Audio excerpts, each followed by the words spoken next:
Hello my dear students, welcome to my channel alpha knowledge box. इस वीडियो में आज हम एनसीईआरटी क्लास 6 सोशल साइंस के chapter 10 grass roots democracy part 1 governance के एनसीईआरटी क्वेश्चन आंसर को करने वाले हैं। ये चैप्टर थीम डी का चैप्टर 2 है और ये वीडियो चैप्टर की पार्ट 2 वीडियो है। पार्ट 1 वीडियो को द बिग क्वेश्चन से स्टार्ट करके लेट्स एक्सप्लोर के पहले, दूसरे और तीसरे क्वेश्चन तक डिस्कस किया था, लेकिन यहाँ पर what are some of the rules in your school यहाँ तक डिस्कस किया था, लेकिन क्वेश्चन का second part who made them छूट गया था। तो पहले इसे कवर करेंगे, इसके बाद लेट्स एक्सप्लोर के क्वेश्चन को डिस्कस करेंगे। चलिए स्टार्ट करते हैं। What are some of the rules in your school, इसके आंसर को पार्ट 1 वीडियो में कवर कर दिया था। चलिए हु मेड देम, इसके आंसर को देखते हैं। स्कूल के जो भी रूल्स होते हैं यूजुअली उन्हें स्कूल के एडमिनिस्ट्रेटिव अर्थात प्रशासन के द्वारा बनाया जाता है और इसमें शामिल होते हैं प्रिंसिपल, वाइस प्रिंसिपल और स्कूल बोर्ड। कहने का अर्थ ये है कि स्कूल बोर्ड, प्रिंसिपल और वाइस प्रिंसिपल मिलकर के स्कूल के जो भी रूल्स रेगुलेशंस हैं उन्हें बनाने का काम करते हैं। रूल्स बनाते समय इस बात का भी ध्यान रखा जाता है कि किसी टीचर का इनपुट अच्छा है उसे शामिल किया जाए। कोई पेरेंट्स कोई सुझाव दे रहा है, कोई स्टूडेंट का काउंसिल या रिप्रेजेंटेटिव जो भी है वो कोई इनपुट दे रहा है और अच्छा है तो उसे भी शामिल किया जाए। आंसर आप इस तरह से लिख सकते हैं। These rules are usually made by the school administration which may include the principal, vice principal and school board. They may also be influenced by the input of teachers, parents and sometime even students thought, student councils are representatives. Second, let's explore का पहला question है, can you identify the categories of public service of other activities that presented in the 10 pictures in figure 10.2 on page 152। Page number 152 पर figure 10.2 में 10 pictures दी गई हैं जिसमें public service और other activities को रिप्रेजेंट किया गया है। क्या आप इनकी कैटेगरीज को आइडेंटिफाई कर सकते हैं? इन पिक्चर्स की बात की जा रही है, क्या आप इन पिक्चर्स को आइडेंटिफाई कर सकते हैं और इनकी कैटेगरीज को बता सकते हैं? इस पिक्चर को आइडेंटिफाई करिए। यहाँ पर देखिए रोड का कंस्ट्रक्शन हो रहा है, इसलिए पिक्चर 1 में आप लिख सकते हैं या आइडेंटिफाई करेंगे तो बोल सकते हैं कि public development and infrastructure services. ये एक्टिविटी पब्लिक के लिए है, इसलिए आप public development and infrastructure services लिखेंगे। पिक्चर सेकेंड में एक ट्रेन दिखाई दे रही है और ये ट्रांसपोर्टेशन का मीडियम है, इसलिए आप यहाँ पर लिखेंगे ट्रांसपोर्ट सर्विस। पिक्चर 3 को आइडेंटिफाई करिए। यहाँ पर आर्मी मेंस दिखाई दे रहे हैं आपको, इसलिए इस पिक्चर के लिए आप लिख सकते हैं security and safety services.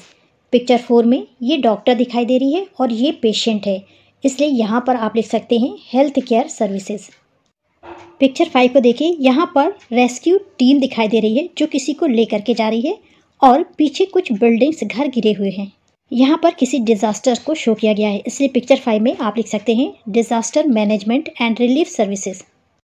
Picture 6 में आपको ट्रैफिक पुलिस दिखाई दे रहा है, इसलिए आप यहाँ पर लिख सकते हैं road traffic safety traffic police. Picture 7 में सुप्रीम कोर्ट ऑफ इंडिया की पिक्चर दी हुई है, इसलिए यहाँ पर आप लिख सकते हैं जुडिशियल सर्विसेज। पिक्चर 8 में ये टीचर दिखाई गई है और यहाँ पर बच्चे बैठे हुए हैं, यहाँ पर आप लिख सकते हैं एजुकेशनल सर्विसेज। ये किसी स्कूल के क्लासरूम की पिक्चर है। पिक्चर 9 में ये डाकिया दिखाई दे रहा है अर्थात पोस्टमैन दिखाई दे रहा है और ये पोस्ट बॉक्स दिखाई दे रहा है, यहाँ पर आप लिख सकते हैं पोस्टल सर्विसेज। और पिक्चर 10 में बैंकिंग सर्विसेज है, ये एक बैंक है और यहाँ पर लोग बैंक से रिलेटेड सर्विसेज के लिए आए हुए हैं, अपने अकाउंट के लेन देन के लिए आए हैं और यहाँ पर बैंक के एम्प्लॉयज़ बैठे हुए हैं जो इनकी रिक्वायरमेंट को फुलफ़िल कर रहे हैं, अपनी सर्विस प्रोवाइड कर रहे हैं। यहाँ पर सेकेंड क्वेश्चन है, what role do you think the government plays in each of these activities. यहाँ पर आपको ये बताना है कि अभी आपने फिगर 10.2 पर जो भी पिक्चर्स देखी, जो भी सर्विसेज देखी, उसमें गवर्नमेंट का क्या रोल है, क्या भूमिका है, आप इसके बारे में क्या सोचते हैं। आपने 10.2 पर दी हुई इन पिक्चर्स को देखा।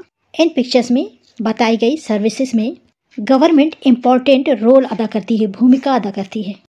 The government plays a crucial role in each of these public services.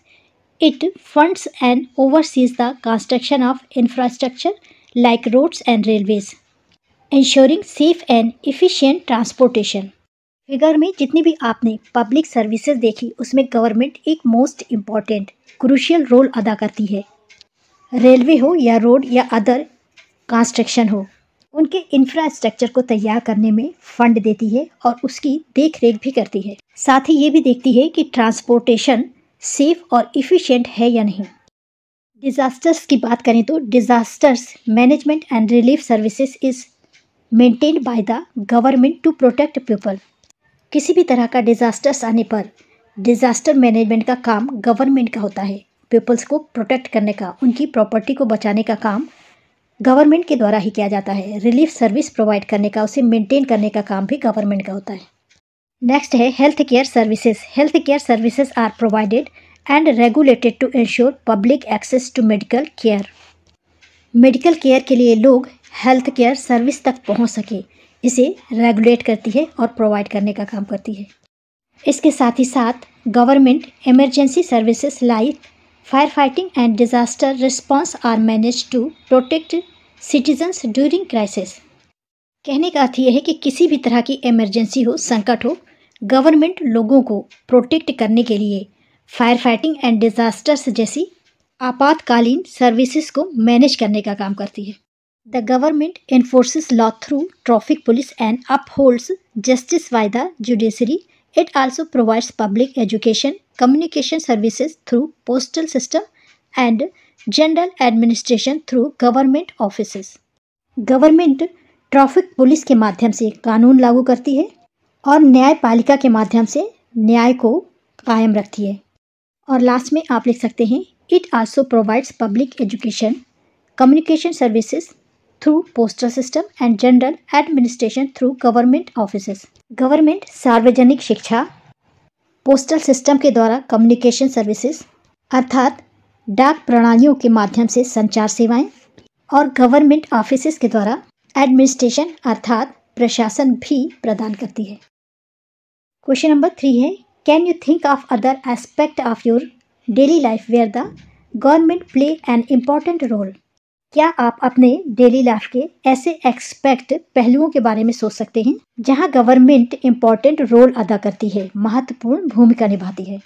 यहाँ पर आप कह सकते हैं कि हमारे डेली लाइफ के कई सारे ऐसे एक्सपेक्ट हैं, पहलू हैं जहाँ पर गवर्नमेंट इम्पॉर्टेंट रोल अदा करती है।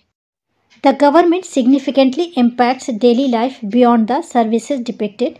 Public safety is insured through police services which prevent and address crime. Daily life में गवर्नमेंट का पहला रोल ये है कि पुलिस सर्विसेज के द्वारा पुलिस सेफ्टी प्रोवाइड की जाती है जो अपराध को रोकती है और उसका समाधान करती है। इसके अतिरिक्त गवर्नमेंट डेली लाइफ में कई तरह के रोल अदा करती है, जैसे public utilities such as water, electricity and sanitation are provided and regulated by the government ensuring consistent and safe access. The government also manages environmental protection efforts, public health initiatives like vaccination programs and social welfare system, etc. Next, let's explore my question है explain how the three government's organs are at work in the case of the cyber criminals described above. How do they intervene? इस question के just ऊपर 3 government organs के बारे में बताया गया है। ये क्वेश्चन वहीं से पूछा गया है। यहाँ पर पूछा गया है कि साइबर क्रिमिनल्स के केस में 3 गवर्नमेंट ऑर्गन्स किस तरह से काम करते हैं, समझाइए और ये भी बताइए कि ये आपस में हस्तक्षेप किस तरह से करते हैं, अर्थात मिल करके कैसे काम करते हैं। आंसर आप इस तरह से लिख सकते हैं in the case of cyber criminals the 3 branches of government the legislature अर्थात विधानमंडल, द एग्जीक्यूटिव अर्थात कार्यपालिका एंड द जुडिशरी अर्थात न्यायपालिका work together to address this problem, मिल करके प्रॉब्लम को सॉल्व करते हैं। फर्स्ट ब्रांच है legislature. This branch is responsible for creating new laws और updating existing laws to deal with cyber crime. इस ब्रांच का काम है साइबर क्राइम को डील करने के लिए न्यू लॉज बनाना या बने हुए एग्जिस्टिंग लॉ को अपडेट करना।